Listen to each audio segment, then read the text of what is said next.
Selamat pagi anak-anak. Apa kabar pada pagi hari ini? Dan bagaimana kondisi dalam keadaan sehat enggak? Semoga semuanya dalam keadaan sehat di masa tahun pembelajaran, di awal tahun pembelajaran pada tahun ini. Nah, untuk awal pembelajaran kita pada pagi hari ini, kita akan belajar dari Bu Pena, yaitu tema 1, subtema 1. Tema 1 yaitu indahnya kebersamaan, dan subtema 1-nya yaitu keberagaman budaya bangsaku. Nah, apa sih yang terdapat di dalam tema 1, subtema 1 ini? Nanti kita akan bahas, yaitu tentang gagasan pokok dan gagasan pendukung. Nah, sebelum kita jauh mengenal tentang apa itu gagasan pokok dan gagasan pendukung, terlebih dahulu pada pagi hari ini kita berdoa dulu. Nah, marilah kita berdoa anak-anak. Dalam nama Bapa dan Putra dan Roh Kudus, amin. Salam Maria, penuh rahmat Tuhan sertamu, terpujilah engkau di antara wanita, dan terpujilah buah tubuhmu Yesus. Santa Maria Bunda Allah, doakanlah kami yang berdosa ini, sekarang dan waktu kami mati, amin. Dalam nama Bapa dan Putra dan Roh Kudus, amin. Nah, marilah kita anak-anak sama-sama menyaksikan video berikut ini. Gagasan pokok dan gagasan pendukung. Sebelum kita mempelajari gagasan pokok dan gagasan pendukung, mari kita mempelajari tentang paragraf. Paragraf adalah kumpulan dari beberapa kalimat dalam suatu teks atau karangan. Setiap awal paragraf biasanya ditandai dengan adanya bagian yang lebih menjorok ke dalam. Contohnya adalah pada gambar sebagai berikut.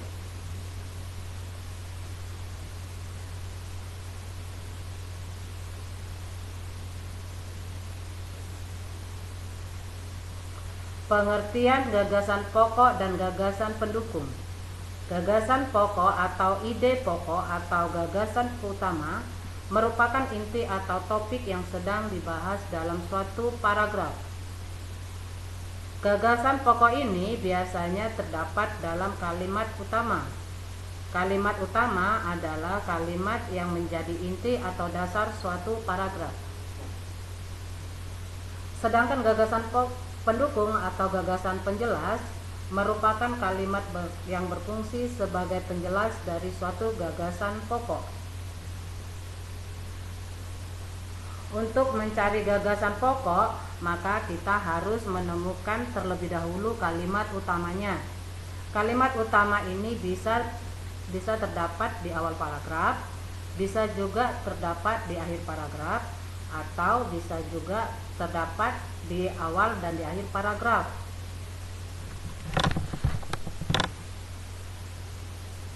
Untuk menentukan kalimat utama dalam sebuah paragraf, kita dapat melihat ciri-cirinya sebagai berikut. Jika kalimat utama berada di awal paragraf, maka pada kalimat kedua akan terdapat beberapa kata sebagai berikut. Yang pertama, kata yang diulang. Yang kedua, kata ini, itu, atau tersebut. Yang ketiga, terdapat kata ganti orang seperti ia, mereka, atau nya. Dan jika kalimat utama tersebut ada di akhir paragraf, maka pada kalimat terakhir akan terdapat oleh karena itu, oleh sebab itu, atau dengan demikian, atau jadi. Jika kalimat utama sudah ditemukan, maka gagasan pokoknya ada dalam kalimat tersebut. Bisa ditulis satu kalimat penuh atau di awal diambil intinya saja. Jika gagasan pokok sudah ditemukan, maka kalimat-kalimat yang lain merupakan pendukung dari paragraf tersebut. Untuk lebih jelasnya, coba kita lihat contoh berikut. Bacaannya adalah, pawai budaya sangat menarik bagi warga kampung Dada Babakan. Pawai ini selalu menampilkan keragaman budaya Indonesia. Udin dan teman-teman tidak pernah bosan menanti rombongan pawai lewat. Tahun ini mereka datang ke alun-alun untuk melihat pawai tersebut. Karena kakek Udin pun terlihat sabar menanti. Terdengar suara gendang yang menandakan rombongan pawai semakin dekat.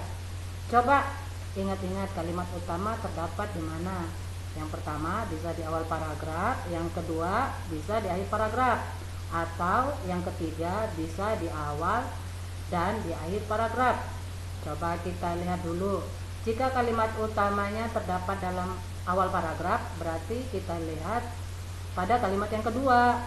Dalam kalimat kedua tersebut terdapat kata pawai. Berarti ada pengulangan kata di situ dan juga terdapat kata ini.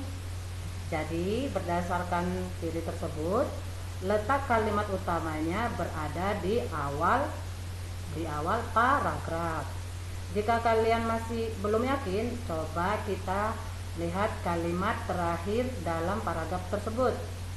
Bacaannya yaitu, terdengar suara gendang yang menandakan rombongan pawai semakin mendekat.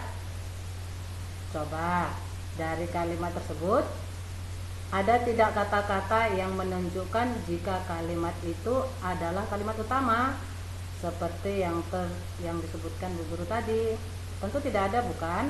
Nah, jika tidak ada, maka gagasan pokoknya terdapat dalam awal paragraf, yaitu pawai budaya sangat menarik bagi warga Kampung Babakan. Nah, untuk gagasan penjelasnya berarti adalah pada awal ada 5 gagasan penjelas. Yang pertama, pawai ini selalu menampilkan keragaman budaya di Indonesia.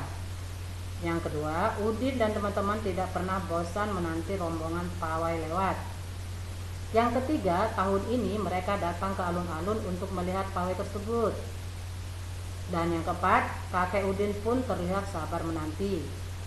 Dan yang terakhir, terdengar suara gendang yang menandakan rombongan pawai semakin mendekat.